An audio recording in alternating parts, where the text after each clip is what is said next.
This is a big one. This changes everything.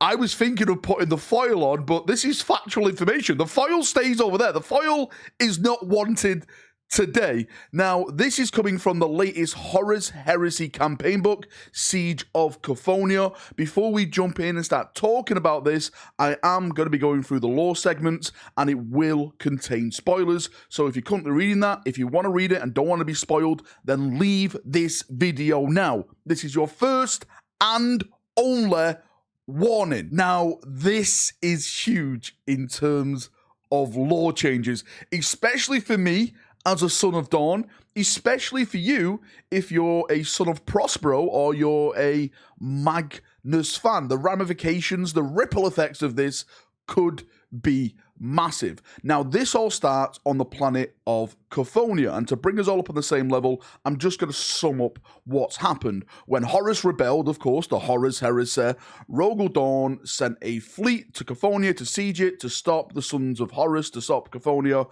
from sending recruits all the way to different parts of Horus's fleets and reinforcing them with new space marines, etc., etc. Now, in the book, there is a image that shows the forces that were deployed on the Loyalist side. Now, if you put your eyes to the background of the video, we're going to quickly go through this. The Lords of Cthonia, Lord Castellan, Evander Garius. This is basically the head honcho that Dawn sent to siege Cthonia, along with a bunch of other forces. You can see some of them down there, but the main things here: Legion of Astartes, the Imperial Fist elements of the 5th, 18th, 19th, 456 companies of Imperial Fist, numbering some 10,000 combat-effective personnel and approximately 5,000 inductee raised from local Cthonia stock. That is another big talking point on here. The Imperial Fist on this planet actually made Chthonian Imperial Fists to fight on Cthonia. This was a long siege. This was like, you know, we are here to stay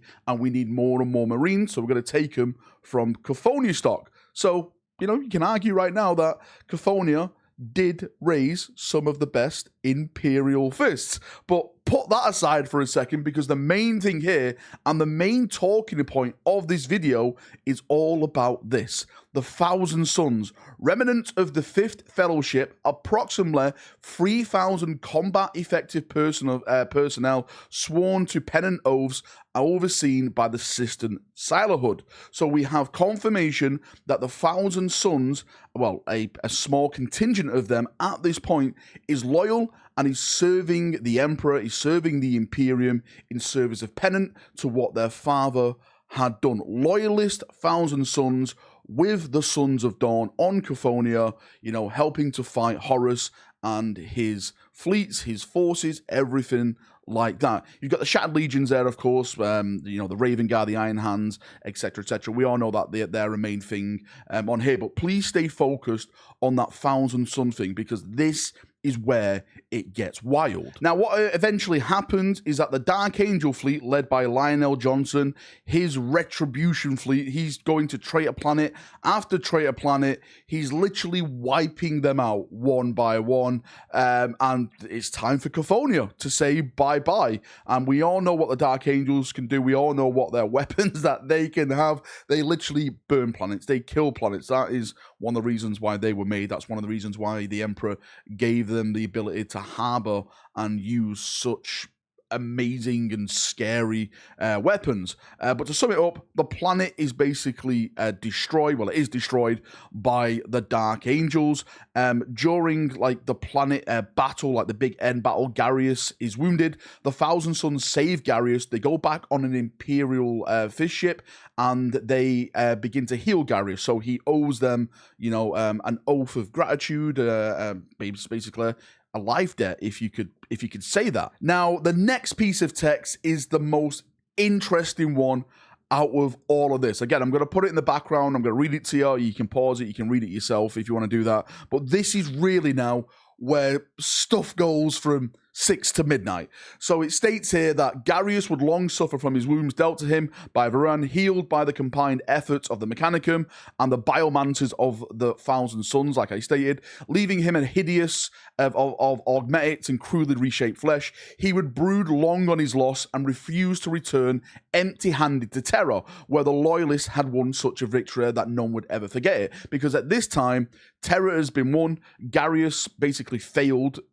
He sees that he's failed, and he doesn't want to return to Terra, to Dawn, empty-handed. So it states here, instead, he took his warriors into the warp to hunt fleeting traitors, seeking a new battlefield and a grander trophy that he might lay at Dawn's feet in lieu of Cthonia. For years after the death of Cthonia and the end of the Battle of Terra, reports of a rogue fleet bearing the sigil of the Imperial Fist arrive at Terra. From the final cataclysmic battle of Colchis to the breaking of Exana II, they move from one tragedy to the next. Those few loyalists that fought beside them would often remark that though all the warriors that followed Garius wore the yellow heraldry of the Imperial Fist, they were unlike any other of that legion. Songs of both Cthonia and Prospero were heard as they marched on. I'm at a loss for words from what I've just read.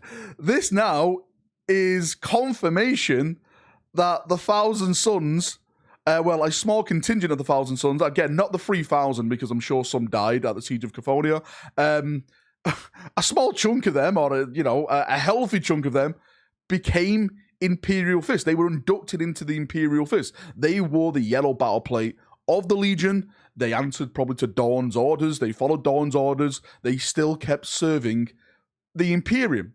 This is huge. Magnus's gene seed, right, was protected by the Sons of Dawn. And I think they actually can still be around today, actually serving the Imperium still. We'll get onto that in a second, because I just want to say that I think this is the first time we've ever seen confirmation now of a traitor force being sucked into traitor force, remnants of a traitor legion who are still serving the Imperium, still loyal to the Emperor, being inducted into another loyal legion. I know there was talk about the 2nd and the 11th remnants of that being folded into like the Ultramarines and stuff. That's why they were so big, but we never got factual evidence on that. The text here is alluding to that. It's not alluding, it's playing with our minds. You don't go around singing Prospero songs as an Imperial Fist. You don't do that unless you're from Prospero itself,